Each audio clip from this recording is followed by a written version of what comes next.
high, and keep stirring until I reach 110 degrees. 10 minutes, right? That's Fahrenheit, yeah. That takes about 5 minutes. About 70 with warm water, about 110. Just lay it inside here. 112? Yeah, 112. Alright, that's good enough, So right? that's enough. Now we're gonna mix in a 1/4 teaspoon per gallon, and there's 1 gallon in here. Stir that in. The yogurt starter culture.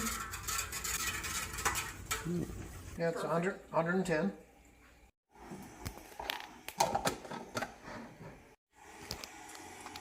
It's 113.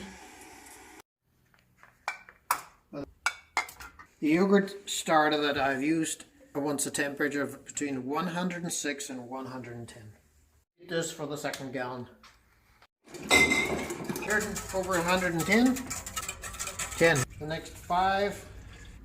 Now we're going to leave it in there for exactly 8 hours.